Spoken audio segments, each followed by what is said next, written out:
तो सभी को जय हिंद। तो इस वीडियो में हम बात करने वाले हैं जो संडे को यानी 14 अप्रैल को RWA का वीकली मॉक टेस्ट था यूपी पुलिस का, उसमें 20 क्वेश्चन मैथ के आए थे। तो इस वीडियो में हम उसी 20 क्वेश्चन का सोल्यूशन देखने वाले हैं और जो भी मैं बताऊंगा वो अपने तरीके से बताऊंगा कि मैंने उस 20 क्वेश्चन को कैसे किया था। तो सबसे पहले आप लोगों को सॉरी, क्योंकि ये वीडियो आप लोगों के पास एक दिन लेट जाएगी। ये सोमवार के आज के दिन जा रही है आपके पास।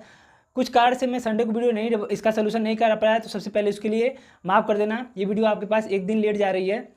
तो चलिए हम देख लेते हैं बिना टाइम बर्बाद किए कि पहला प्रश्न है, ये लाभ हानि का है कि एक बेईमान दूध वाला 20 रुपये प्रति लीटर में दूध खरीदता है और उसमें 1/3 पानी डालकर मिश्रण को 25 रुपये प्रति लीटर के हिसाब से बेच देता है, उसका लाभ कितना होगा। क्वेश्चन एकदम आसान है। क्वेश्चन में कहा है कि एक बेईमान दूध वाला है जो 20 रुपये प्रति लीटर में दूध खरीदता है, यानी दूध वो 20 रुपये के हिसाब से खरीदता है, यानी 1 लीटर दूध वो 20 रुपये खरीदता है। कह रहा है कि उसमें 1/3 पानी डाल देता है, 1/3 पानी डाल देता है, यानी जो हमारा पहले दूध था वो 3 लीटर था और उसमें 1 लीटर पानी डाल देता है, तो ये हो जाता है 4 लीटर। यानी 3 लीटर में 1 लीटर पानी डालता है तो ये हो जाता है 4 लीटर। ये 4 लीटर हो गया। पहले था हमारा 3 लीटर, उसमें 1 लीटर पानी डाल दिया तो अब हो गया 4 लीटर। तो कह रहा है कि इस मिश्रण को, यानी ये जो है 4 लीटर, इसको 25 रुपये प्रति लीटर के हिसाब से बेचता है, यानी 4 को 25 के हिसाब से बेचता है।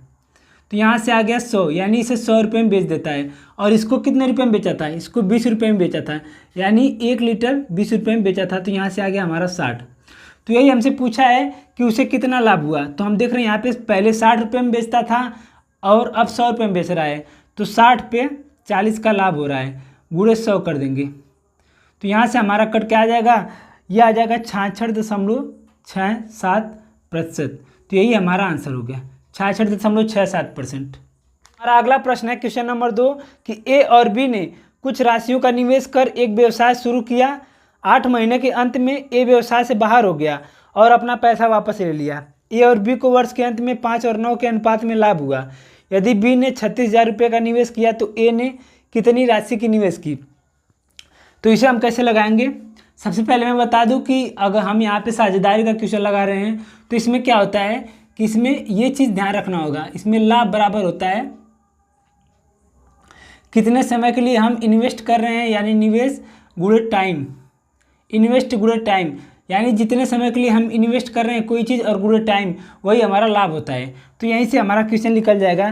कह रहा है कि ए और बी वर्ष के अंत में 5 और 9 के अनुपात में लाभ कमाते हैं। तो हम मान लेते हैं यहाँ पे 5 ए बी 5 और 9 के अनुपात में, तो ये आ गया 5/9 बराबर। कह रहा है कि ए 8 महीने के अंत में ए व्यवसाय से बाहर होता है, यानी ए जो है 8 महीने के लिए धन देता है। ए जो है 8 महीने के लिए धन देता है, कितना देता है ये हमें नहीं पता है। मान लेते हैं ए जो है 100 रुपये देता है 8 महीने के लिए। आगे कहा है कि यदि बी ने 36,000 रुपये का निवेश किया था, नीचे बी का है, तो बी ने 36,000 रुपये का निवेश किया था। बी ने 36,000 रुपये का निवेश किया था 1 वर्ष के लिए, यानी 12 महीने के लिए। तो हमसे यहाँ से पूछा है कि ए ने कितनी राशि निवेश किया था, तो यही एक्स का मान हमसे पूछा है। तो हम यहाँ से निकाल लेंगे। तो 4 दूनी 8, 4 तीन 12, यहाँ से आ गया 3 त्रिके 9, ये आ गया 3 कम 3 3 6, ये आ गया 2 छक्के 12। तो ये चला जाएगा तो x बराबर आ जाएगा 6 5 6 30,000। तो ये हमसे पूछा था, तो हमारा आ गया ए ने 30,000 रुपये निवेश किया था, तो ये हमारा आंसर हो गया। तो हमारा अगला क्वेश्चन है, अच्छा सॉरी, इससे पहले जो हमने किया था वो तीसरा था, ये हमारा दूसरा है कि एक हॉस्टल में 1200 छात्र थे। यदि 300 छात्र और बढ़ जाते हैं तो मेस का खर्च 5,000 रुपये प्रतिदिन बढ़ जाता है, जबकि प्रति व्यक्ति औसत खर्च 5 रुपये की कमी हो जाती है। मेस का प्रतिदिन का मूल खर्च कितना है। कह रहा है क्वेश्चन में कि एक हॉस्टल है जिसमें 1200 छात्र रहते हैं, 1200 छात्र थे। तो हम मान लेते हैं कि एक छात्र का एक दिन का कितना है, 100 रुपये है। मान लेते हैं कि एक छात्र का खर्च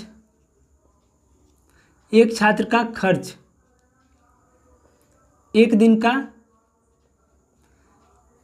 का 100 रुपये है। तो 1200 छात्र का खर्च कितना होगा, 1200 x हो जाएगा। आगे कह रहा है कि 300 छात्र और बढ़ जाते हैं, यानी 12 में 300 और छात्र बढ़ जाते हैं तो अब हो जाते हैं 1500 छात्र। फिर कह रहा है कि मेस का खर्च प्रतिदिन 5000 रुपये प्रति बढ़ जाता है, जबकि प्रति व्यक्ति औसत खर्च 5 रुपये कम हो जाता है। यानी पहले प्रति व्यक्ति औसत खर्च 100 रुपये था, तो अब ये 5 रुपये कम हो जाता है, यानी x - 5 हो जाता है।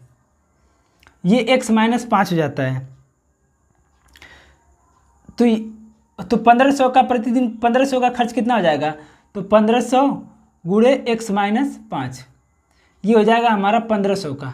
ठीक है, अब आगे इसी में क्या क्या है कि तो मेस का खर्च 500 रुपये प्रति दिन बढ़ जाता है, यानी 1500 x - 5 - 1200।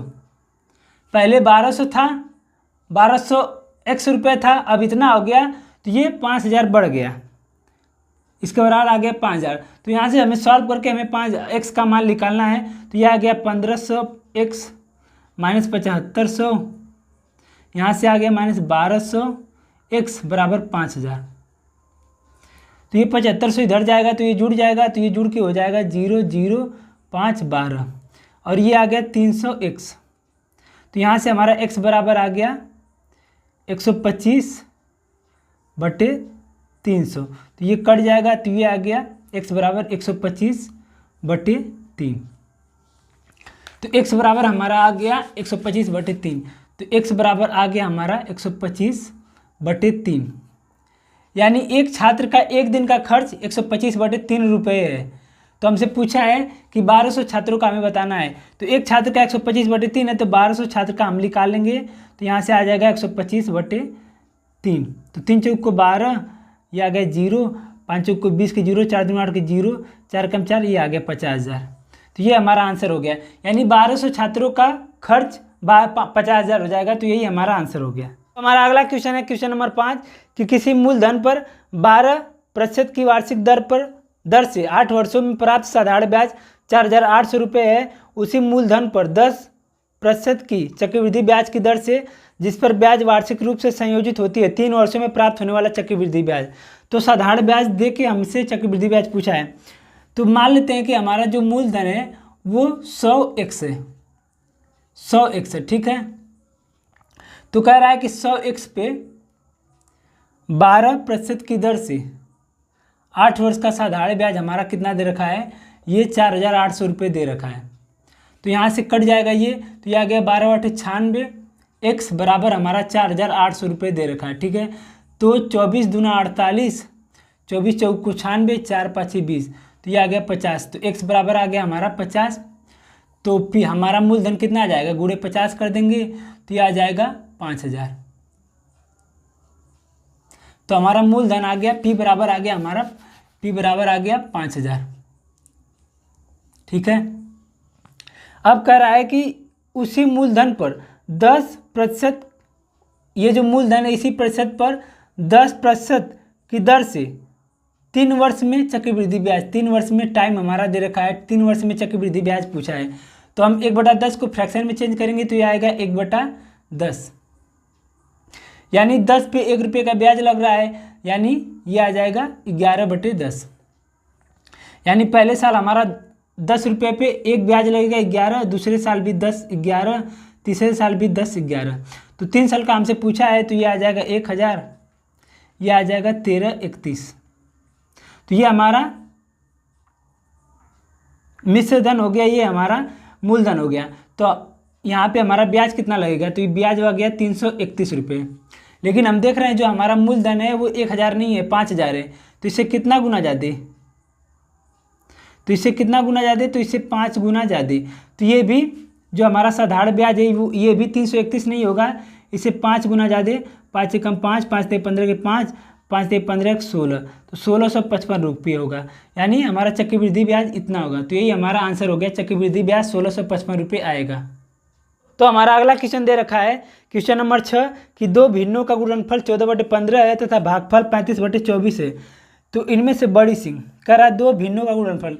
तो मान लेते हैं एक भिन्न ए है, दूसरी भिन्न बी है, इनका गुणनफल दे रखा है हमें 14/15। कह रहा है कि इनका भागफल इनका भागफल यानी ए बटे बी दे रखा है 35/24। ठीक है, तो हमें यहाँ से ए और बी का वैल्यू मान निकालना है, तो हम क्या करेंगे, इनका गुणा कर देंगे। तो इसका इसमें गुणा करेंगे तो ये आएगा ए गुणे बी गुणे ए बी बराबर 14/15 गुणे 35/24। ठीक है, तो हम यहाँ से निकालेंगे तो बी से बी कट गया, तो ये आ गया ए स्क्वायर, ये आ गया 2 7 14, ये आ गया 12, ये आ गया 5 7 35, 5 1 15, तो ये आ गया 49/36। तो ए बराबर हमारा आ गया यहाँ से, ए बराबर यहाँ से हम निकाल लेंगे, ये बराबर आ गया हमारा 7/6। ए बराबर आ गया हमारा 7/6। तो हम यहाँ से बी की वैल्यू निकाल लेंगे, तो यहाँ पे हम ए गुणे, तो इसको अब मैं मिटा देता हूँ, यहाँ से हम बी की वैल्यू निकाल लेंगे। यहाँ पे हम रख देते हैं ए का मान 7/6 गुणे बी बराबर 14/15। तो यहाँ से निकल जाएगा, तो 7 दूनी 14, 3 दूनी 6, 3 5 15, तो 2 दूना 4, तो बी बराबर आ गया 4/5। तो हमसे पूछा है कि इनमें से बड़ी भिन्न, तो सबसे बड़ी भिन्न यही है हमारा, इन दोनों में सबसे बड़ी भी यही है, तो ये हमारा आंसर हो गया 7/6। तो इसको ऐसे सॉल्व करना था। तो हमारा अगला क्वेश्चन है क्वेश्चन नंबर 7 कि अनु अपनी आय का 90% खर्च करती है। अगर उसका खर्च 25% बढ़ जाता है और बचत 30% बढ़ जाती है, तो उसके वेतन में कितने % की वृद्धि होती है। तो हमको पता है कि आय बराबर क्या होता है, आय बराबर खर्च प्लस बचत। बस हमारा क्वेश्चन सॉल्व हो गया। आय बराबर कितना होता है, खर्च प्लस बचत। कह रहा है कि वो अपनी आय का 90% खर्च करती है, यानी 90% खर्च करती है अपनी आय का, तो बचाती कितना है 10, और आय कितना होता है टोटल 100, तो 100 में से 90 खर्च करती है और बचाती है 10, तो ये हो गया। अब आगे कह रहा है कि अगर उसका खर्च 25% बढ़ जाता है, तो खर्च 25% बढ़ जाता है, तो हम अपने सहूलियत के लिए इसमें 1 0 और बढ़ा लेते हैं, तीनों में 1 0 बढ़ा लेते हैं। कह रहा है खर्च 25% बढ़ जाता है, तो 900 का 25% करेंगे तो कितना आएगा, 25% यानी 1/4, तो 4 दूनी 8, 4 दूनी 8, 4 5 20, 225 बढ़ जाता है, तो ये 225 बढ़ेगा तो ये आएगा 5, ये 2 9 2 11, यानी ये 25% बढ़ के 1125 हो जाता है। आगे कह रहा है कि बचत 30% बढ़ जाती है, ये 100 है, 30% अगर हम बढ़ाएंगे तो ये 130 हो जाएगा। अब हमको पता है कि जो आय होता है वो खर्च और बचत का जोड़ होता है, तो आय हमारा क्या हो जाएगा, तो इसे जोड़ देंगे तो ये आ जाएगा 5 5, ये आ जाएगा 2 1, तो आय हमारा हो गया 1255। तो वही हमसे पूछा है कि वेतन, उसके वेतन में कितने % की वृद्धि होती है, यानी पहले जो हमारा वेतन था 1000 था, तो 1000 पे हम देख रहे हैं 255 रुपये की वृद्धि हो गई। परसेंटेज के लिए 100 से गुणा कर देंगे तो ये 2 0 कट गया, ये आ गया 25.5%। तो यही हमारा आंसर हो गया, यानी 25.5 उसके आय में वृद्धि हो जाएगी। तो बस इसको ऐसे सॉल्व करना था। हमारा अगला क्वेश्चन है क्वेश्चन नंबर 8 कि यदि ए और बी का अनुपात 2 और 5 दे रखा है, सी और बी का अनुपात 3 और 4 है, तो ए बी सी का अनुपात हमसे पूछा है। क्वेश्चन में ए और ए बी सी, तो ए और बी का अनुपात हमें 2 और 5 दे रखा है, 2:5। सी और बी का अनुपात यानी सी हमारा 3 और बी हमारा 4 दे रखा है। तो हमें ए बी सी का अनुपात हमसे पूछा है, ठीक है। तो इसके आगे हम देख रहे हैं यहाँ पे एक स्थान खाली है, तो यहाँ पे हम 5 लिख देंगे। इसके आगे एक स्थान खाली है तो यहाँ पे हम 4 लिख देंगे। बस हमारा अनुपात आ गया 4 दूना 8, 4 5 को 20, यह आ गया 5 3 15। तो ये हमारा ए बी सी का अनुपात आ गया 8 20 15। तो यही हमारा आंसर हो गया कि एक रेलगाड़ी 56 किलोमीटर प्रति घंटा की गति से चलते हुए एक निश्चित दूरी को 8 घंटे में तय करती है। यदि वह दूरी 7 घंटे में तय करनी हो तो कह रहा है कि एक रेलगाड़ी है जिसकी स्पीड हमारा 56 किलोमीटर प्रति घंटा दे रखा है और हमें टाइम यहाँ पे दे रखा है 8 घंटे। तो यहाँ से हम दूरी निकाल सकते हैं। हमको पता है कि 4 बराबर होता है डिस्टेंस अपॉन टाइम, दूरी बटा समय। तो हमें 4 दे रखा है, टाइम दे रखा है, तो हम दूरी निकाल लेते हैं। तो दूरी निकालने के लिए 56 गुणे 8 कर देंगे। तो यहाँ से हमारा 8 छक्का 48 के 8 हासिल 4, 8 5 40 4 44। तो ये आ गया हमारा किलोमीटर। कह रहा है कि ये जो दूरी आई है, इस दूरी को 448 को अगर हम 7 घंटे में तय करें तो हमारा स्पीड कितना आएगा। तो 7 छक 42, यहाँ से 7 चौक को 28 किलोमीटर प्रति घंटा। तो ये हमारा आंसर हो गया 64। तो यही हमारा आंसर है, यही हमसे पूछा था। अगला प्रश्न है प्रश्न नंबर 10 कि एक आयत की लंबाई उसकी चौड़ाई की 5 गुनी है। यदि आयत का क्षेत्रफल 3125 सेंटीमीटर स्क्वायर है तो आयत की लंबाई। क्वेश्चन एकदम आसान है। कह रहा है कि एक आयत है, इसकी लंबाई चौड़ाई। कह रहा है कि लंबाई और चौड़ाई, कह रहा है कि आयत की लंबाई उसकी चौड़ाई की 5 गुनी है। 5 गुनी है, मान लेते हैं कि चौड़ाई x है तो लंबाई 5x हो जाएगी, 5 गुनी हो गई। कह रहा है कि इसका क्षेत्रफल, तो हमको पता है कि आयत का क्षेत्रफल लंबाई गुणे चौड़ाई होता है। तो लंबाई 5x चौड़ाई x बराबर दे रखा है 3125 रुपये। तो अब हम यहाँ से x की वैल्यू निकालेंगे। तो 5 छक्के 30, 5 दूना 10, 5 25। तो x स्क्वायर बराबर आ गया 625। तो यहाँ से x बराबर आ गया 25, x बराबर आ गया 25। ठीक है, x बराबर आ गया 25। तब यहाँ से हमारी लंबाई निकल जाएगी। तो ये आ गया 125 और ये आ गया 25। तो अब हमसे क्या पूछा है, तो आयत की लंबाई, तो आयत की लंबाई 125। तो यही हमारा आंसर हो गया 125।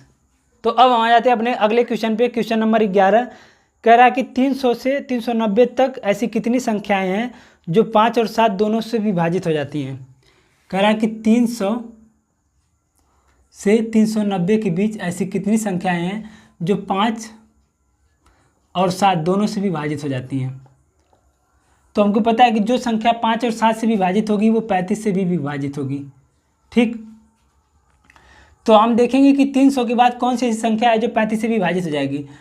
तो 35 अब 8 कितना होता है, 5 8 40, 8 का गुणा करेंगे तो 5 8 40, 8 24 28, ये 300 से कम है। अब 9 का गुणा करेंगे तो 9 5 45 के 5, 9 3 27 4 31, तो 315 आ रहा है। यानी 300 के बाद 315 एक ऐसी संख्या है जो 35 से भाग हो जाएगी। तो इसमें हम 35 जोड़ेंगे तो ये आएगा 0, ये आएगा 5, यानी 350। उसके बाद फिर हम 35 जोड़ेंगे तो ये आएगा 5 8 385। तो हम देख रहे हैं 300 और 390 के बीच 3 ही ऐसी संख्याएं हैं जो 35 से पूरी कट जा रही हैं। इसके बाद हम जाएंगे तो वो 390 से ज़्यादा हो जाएगा, इससे कम जाएंगे तो वो भी 300 से कम हो जाएगा। तो इसका आंसर सही होगा 3, यानी 3 ही संख्याएं हैं 315 350 385 जो 35 से यानी 5 और 7 से पूरी कट जाएंगी। अपने अगले क्वेश्चन पे क्वेश्चन नंबर 12 कह रहा है कि ये मेरा गलत हो गया था। कह रहा है कि प्रथम 101 डैश संख्याओं का औसत 102 के बराबर है। इसमें ऑप्शन दे रखा है प्राकृतिक, वर्ग, सम, विषम।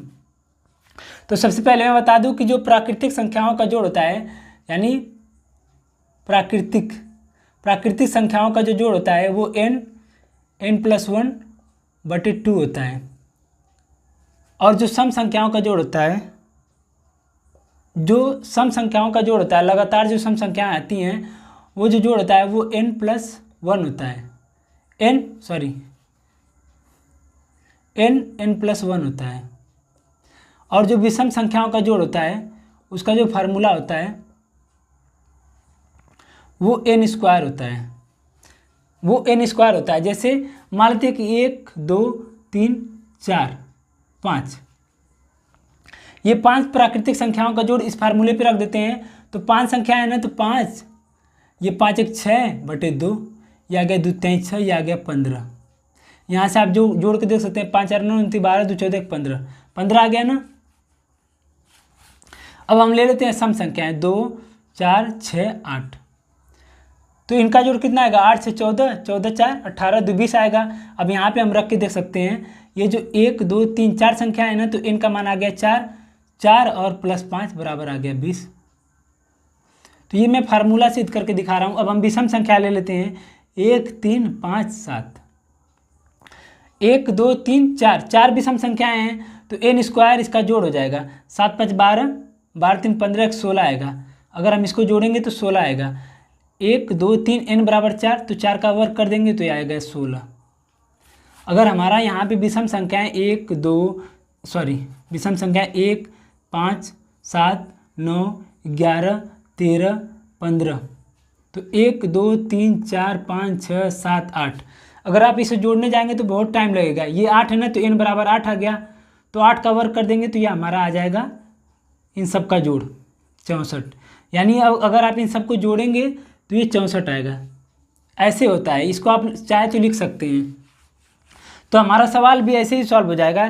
तो क्वेश्चन हमारा कह रहा है कि प्रथम 101 डैश संख्याओं का औसत 102 है। तो कभी भी कोई संख्या दे, कह दे कि इतने संख्याओं, 10 संख्याओं, 102 संख्याओं, 104 संख्याओं, और जो हमारा औसत आए वो उससे केवल एक ज़्यादा आए, तो वहाँ पे यही होगा, हमारा सम संख्या हो गया। जैसे कह रहा है कि 101 संख्याओं का औसत 102 है, तो हमें पता है कि प्रथम n संख्याओं का औसत कितना होता है। प्रथम n सम संख्याओं का औसत n+1 होता है। तो हमारी जो संख्याएं n बराबर है 101, तो 101 गुणे 102, ये तो इसका जोड़ आ गया। और औसत निकालने के लिए जो जितनी संख्याएं होती है उससे हमें भाग देना पड़ता है। तो हमारी संख्याएं हैं 101, तो हम 101 से भाग देंगे तो 101 से 101 कट गया, ये आ गया हमारा 102, यानी हमारा औसत आ गया हमारा 102। तो यही हमारा आंसर हो जाएगा। तो इसमें सम हमारा सही होगा। आ जाते हैं अपने अगले क्वेश्चन पे, क्वेश्चन नंबर 13। तो ये सरलीकरण का क्वेश्चन है, इसे आप लोगों ने कर लिया होगा, तो इसका आंसर 8 है। तो हमारा अगला क्वेश्चन है क्वेश्चन नंबर 14। तो इसमें हमें एलसीएम निकालना है। तो हमारा दे रखा है 0.126 और 0.36 और 0.96, इसका हमें एलसीएम निकालना है। तो हम सबसे पहले इसको ऐसे कर देंगे 126/100 1000 और 36/100, इसको हम लिखेंगे 96/100। तो हमें एलसीएम जब निकालना है, तो जब भी फ्रैक्शन का एलसीएम निकालने के लिए कह दे, तो जो निकालना होता है वो ऊपर वाले का निकालते हैं, और जो नहीं निकालना होता है, मतलब जो निकालना होता है वो ऊपर वाले का निकालते हैं, और उसका उल्टा नीचे वाले का एचसीएफ निकाल देंगे। यानी हमें एलसीएम निकालना है तो ऊपर वाले तीनों का लसा निकालेंगे और नीचे वाले तीनों का हम मसा निकाल देंगे। तो नीचे वालों का मसा कितना होगा, तो 100 आएगा नीचे वाले का मसा। अब ऊपर वालों का हमें लसा निकालना है, तो 126 36 96 का मसा निकालना है। तो हम क्या करेंगे, 4 से भाग देंगे, तो 4 9 36, ये 4 दूनी 8, 4 चौको 16, और ये 3 आ गया। फिर हम 4 से भाग देंगे तो 4 6 24, फिर 2 से भाग देंगे तो ये आ जाएगा 3, फिर यहाँ से 9, ये 63, 9 से भाग देंगे और 7 से भाग देंगे, तो ये हमारा आ गया मसा। तो 4 चौको 16, 16 दूना 32, 32 गुणे 9 गुणे 7। तो हम देख लेते हैं, तो 9 दूना 18 के 8, और 9 3 27 1 28, 7 8 56 के 6 हासिल 5, 7 8 56, 56 5 61 के 1 हासिल 6, 7 2 14 26, तो ये आ गया 2016। यानी 126 36 और 96 का जो लसा आएगा वो 2016 आएगा। तो यहाँ से हम देख लेंगे तो ये आ जाएगा 20.16। तो ये हमारा आंसर हो गया। तो हमारा अगला क्वेश्चन है क्वेश्चन नंबर 15। कह रहा कि अरुण और आनंद की आयु का अनुपात 3:1 है। 5 साल बाद अरुण की आयु आनंद की आयु के 2 गुने से 5 अधिक होगी, तो अरुण की वर्तमान आयु कितनी होगी। अरुण और आनंद का आय का अनुपात 3:1 है। तो हमसे लास्ट में अरुण की आयु का अनुपात पूछा है, तो अरुण की आयु जो भी होगी, इसे मैंने ऑप्शन से लगाया था, वो 3 का गुणा होगा, 3 का मतलब गुणज होगा। तो हमारा ऑप्शन में केवल एक ही ऑप्शन है जो 30 है, वो 3 से कट रहा है, तो मैंने इसी को मान के रख लिया। मान लिया इसका उम्र 30 है, तो इससे कितना गुना ज़्यादा, तो इससे 10 गुना ज़्यादा, तो ये भी कितना होगा, इससे 10 गुना ज़्यादा होगा। अब चाहे तो इसे प्रूव करके आप देख सकते हैं। कह रहा है कि 5 साल बाद ये 15 हो जाएगा, और 5 साल बाद ये 30 से 35 हो जाएगा। कह रहा है कि 5 साल बाद आनंद की आयु की 2 गुनी, यानी इसकी 2 गुनी 30 से 5 अधिक होगी, यानी 35 आ गया। तो हमारा ये ऑप्शन सही हो गया। आप चाहे तो इसे ऐसे सॉल्व कर सकते हैं, या तो आप यहाँ पे x मान के भी सॉल्व कर सकते हैं। यहाँ पे इसको मान सकते हैं आप 3x, इसको मान सकते हैं x। कह रहा है कि 5 साल बाद, तो 3x + 5 5 साल बाद। तो ये भी हो जाएगा x + 5 साल बाद। इसके 2 गुने से, यानी इसके 2 गुने से 5 अधिक है। तो बस इसी को सॉल्व करके आपको आंसर निकालना है। तो ये आ जाएगा 3x + 5, ये आ जाएगा 2x + 10 + 5। तो ये इधर जाएगा तो ये आ जाएगा x, ये इधर जाएगा तो ये कट जाएगा, x बराबर आ गया 10। तो यहाँ से 3 इसका मान पूछा है तो 3 का गुणा कर देंगे, 10 का गुणा कर देंगे तो ये आ जाएगा 3x का मान निकाल देंगे तो 3 × 10 बराबर आ जाएगा 30। तो आप चाहे तो ऐसे भी सॉल्व कर सकते हैं, चाहे तो ऑप्शन से भी सॉल्व कर सकते हैं, ऑप्शन ज़्यादा ठीक होता है। तो हमारा अगला क्वेश्चन है क्वेश्चन नंबर 16। तो इस टाइप का सवाल अगले 3 हफ्ते से आ रहा है, यानी हर संडे को इस टाइप का सवाल पूछ रहा है। उसे 2-3 संडे से लगातार इस टाइप का सवाल पूछ रहा है। कह रहा है कि सुमन ने राहुल को 4,600 रुपये 3 वर्षों के लिए और गणेश को 4,000 रुपये 5 वर्षों के लिए साधारण ब्याज के समान वार्षिक दर पर उधार दिए और उसने उन दोनों से ब्याज के रूप में कुल इतने रुपए प्राप्त किए। गणेश द्वारा दिया जाने वाला ब्याज कितना है। कह रहा है कि सुमन ने राहुल को 6,400 रुपये 3 वर्ष के लिए दिया R प्रतिशत के दर से। फिर आगे कह रहा है कि गणेश को 4,000 रुपये दिया 5 वर्ष के लिए समान, यानी R% के लिए बटे 100। कहा है कि और उन्हें कुल ब्याज 4,116 रुपये प्राप्त होता है। तो यहाँ से 2 जीरो से 2 जीरो ये कट गया, 2 जीरो से 2 जीरो ये कट गया। तो यहाँ पे आ गया 3 चौके 12, 2 3 चौके 18, 19 R प्लस ये आ गया 5 चौके 20, 200 R बराबर 4,116। ये आ गया 293 352 बटे R, ये आगे बराबर आ गया 4,116। तो यहाँ से हम R का मान निकालेंगे तो ये आ जाएगा 4,116 बटे 392। तो ये 4 से कट जाएगा तो 4 एकम 4, 4 एकम 4, 4 दूना 8, 4 9 36। ये आ जाएगा 4 9 36, 4 8 32। फिर हम इसे भाग देंगे तो एक बार जाएगा, फिर बचेगा 4, फिर भाग नहीं जाएगा 0, फिर इसको हम भाग देंगे तो यहाँ पे आ जाएगा 10.5। तो R बराबर आ गया हमारा 10.5%। तो हमारा दर यहाँ से हमारा निकल गया, तो हमारा दर निकल गया, यानी R की वैल्यू हमारी निकल गई यहाँ से 10.5%। ठीक, R हमारा आ गया। अब आगे क्या कह रहा है कि गणेश द्वारा दिया जाने वाला ब्याज। तो गणेश कितने रुपए, गणेश 4,000 रुपये लिया था, 4,000 रुपये लिया था 5 साल के लिए, और इसका दर कितना है 10.5 बटे में 100। तो यहाँ से ये दशमलव हटाएंगे तो नीचे 0 आ जाएगा, 3 जीरो से 3 जीरो कट गया। अब यहाँ से आप निकाल लेंगे 5 चौके 20, 20 गुणे 105, तो 0 2 5 10 2 2100। ये हमारा आंसर आ गया। तो ये हमारा आंसर आ गया 2100। तो हमारा अगला क्वेश्चन है क्वेश्चन नंबर 17। करा कि एक गोलार्ध की त्रिज्या यानी हेमिस्फीयर दे रखा है, आधा गोला दे रखा है, त्रिज्या 7 सेंटीमीटर, उसका आयतन हमें बताना है। तो ये दे रखा है, एक गोलार्ध हमें दे रखा है, इसकी त्रिज्या 7 सेंटीमीटर दे रखी है। ठीक है, इसका जो सूत्र होता है, आयतन का जो सूत्र होता है, वॉल्यूम का सूत्र होता है, ये 2/3 पाई r³ होता है। तो यहाँ से हम निकालेंगे तो 2/3 22/7, 7 गुणे 7 गुणे 7। तो इसी को सॉल्व करेंगे तो 7 7 कट गया, तो ये आ गया। तो इसको सॉल्व करने के बाद हमारा आ जाएगा 718.67। तो यही हमारा आंसर आ जाएगा सेंटीमीटर क्यूब। आप इसे गुणा कर लीजिएगा, यही हमारा आंसर आएगा। तो हमारा अगला क्वेश्चन है क्वेश्चन नंबर 18। कह रहा है कि कोई व्यक्ति 5 किलोमीटर प्रति घंटा, 8 किलोमीटर प्रति घंटा, 10 किलोमीटर प्रति घंटा की चाल से समान दूरी तय करता है और कुल 2 घंटे 33 मिनट लगता है। मान लेते हैं कि दूरी हमारा d है, दूरी हमने मान लिया d नहीं तो मान लेते हैं x।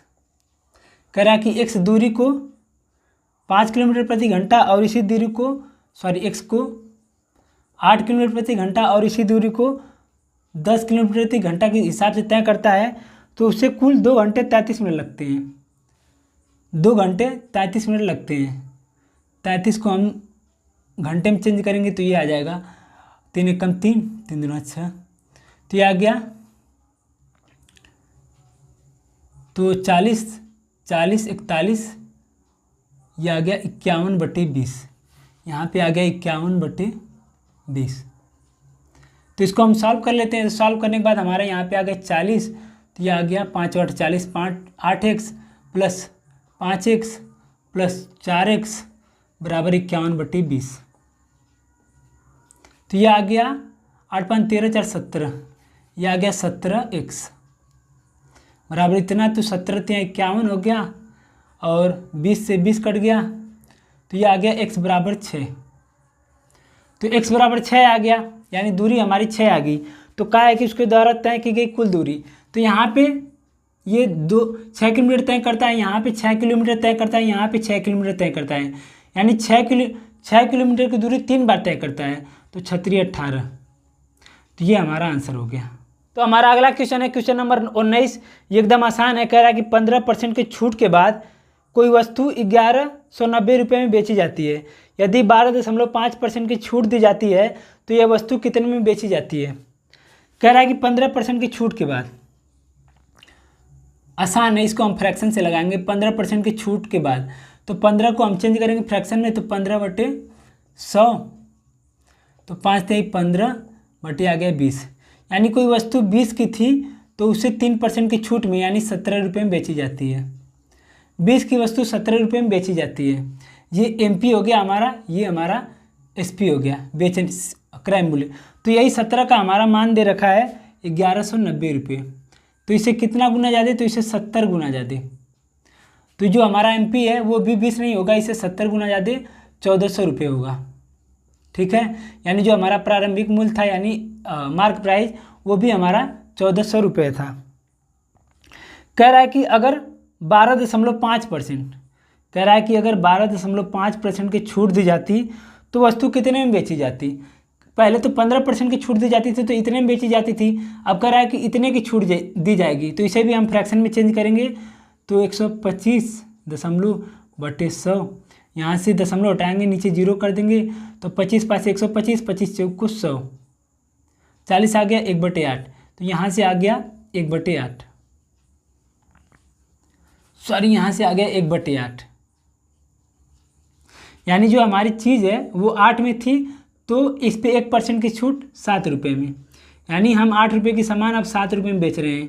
तो 8 का हमारा मान दे रखा है 14, तो इससे कितना गुना ज़्यादा, तो 8 × 8, 8 × 7 = 56, 8 × 5 = 40, तो इससे 175 गुना ज़्यादा।